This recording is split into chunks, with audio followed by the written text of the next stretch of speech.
La matinale écho de Radio Classique avec Stéphane Pedrazzi. Comment j'ai réussi reçoit ce matin Antoine Giuntini, directeur général en France de la marque Brita. Bonjour. Bonjour. Merci d'être avec nous. Une proposition de loi interdisant les PFAS, les polluants éternels, a été adoptée la semaine dernière à l'Assemblée nationale. Est-ce que ça va dans le bon sens et surtout, est-ce que ça vous paraît réaliste ?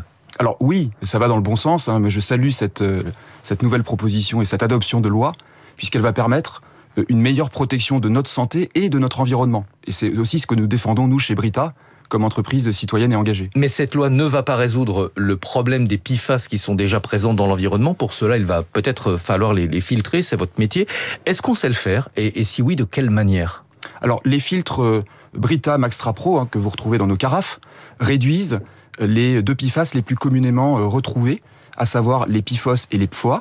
Et cette efficacité, elle est prouvée par des tests que nous avons menés par des laboratoires indépendants. Mais en revanche, aujourd'hui, il n'y a pas de technologie qui permet de filtrer l'ensemble des PFAS.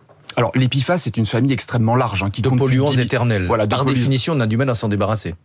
Alors, c'est une famille extrêmement large, en effet, de polluants éternels, plus de 10 000 substances, donc on ne peut pas toutes les tester réalistement, mais pour autant, les solutions que nous proposons filtrent les plus importantes, et on va continuer, bien sûr, de mener des tests sur les substances dans le temps, selon les standards les plus exigeants. Alors, si on peut filtrer les PFAS, en tout cas les plus fréquents au niveau domestique, comment ça fonctionne techniquement ?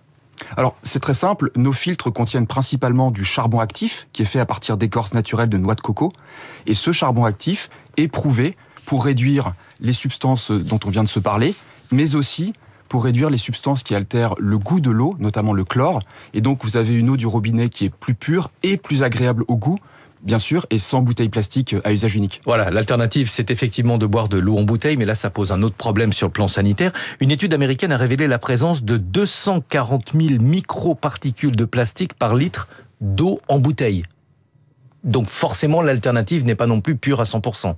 Alors, l'eau du robinet, puisque nous, c'est aussi ce qui nous intéresse, Ouais. C'est l'aliment le plus contrôlé en France, et les solutions existent, notamment celles que nous proposons, pour optimiser cette eau et donc répondre à des attentes en matière de goût et de pureté de la part des consommateurs et encourager l'utilisation d'une eau du robinet, bien sûr, qui est plus économique et plus écologique aussi que l'eau en bouteille. Vous avez parlé des charbons actifs dans les cartouches filtres. Est-ce qu'on est sûr qu'il n'y a pas de résidus dans l'eau filtrée ? Ou est-ce que ces résidus sont totalement écologiques et donc forcément peuvent être consommés ?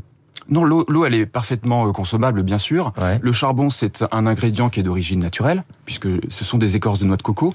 Et comme je vous le disais, c'est vraiment un ingrédient aussi qui a un très grand pouvoir de captation des substances dites indésirables qu'on pourrait éventuellement retrouver dans l'eau, comme certains résidus de pesticides, résidus médicamenteux, jusqu'aux deux polluants éternels que je vous ai cités. En termes de prix, quel est le coût d'un litre d'eau filtrée pour le consommateur ? Alors, on est environ aux alentours de 3 centimes d'euros, donc on est en moyenne 5 fois moins cher que de l'eau en bouteille. Ouais. Pour les moins chers. Pour les moins chers, et sachant aussi qu'on a bien sûr une eau qui est immédiatement disponible à son robinet et qui a du coup une empreinte écologique aussi bien réduite. Est-ce que les consommateurs qui achètent de l'eau en bouteille sont prêts à effectuer cette transition dans les restaurants qui proposent de l'eau filtrée plutôt que de l'eau en bouteille ? On voit des consommateurs qui hésitent un petit peu à payer pour de l'eau filtrée. Alors, on a de plus en plus de consommateurs, de clients, restaurateurs et hôteliers qui font confiance à nos solutions et à nos fontaines pour proposer justement de l'eau filtrée. Ensuite, il reste en France plus de 9 milliards de bouteilles d'eau vendues par an et donc autant d'opportunités de convaincre les Français de passer à de l'eau filtrée.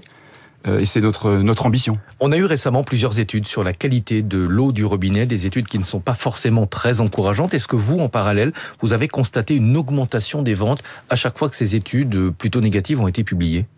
Alors, la marque Brita se porte bien, on est en croissance, on tire la catégorie de la filtration depuis maintenant de nombreuses années, notamment aussi derrière nos innovations, à l'image de la carafe en verre aussi qu'on a lancée récemment et qui est très appréciée des consommateurs pour son design, pour sa durabilité. Et pour éviter qu'il y ait des résidus plastiques dans l'eau ?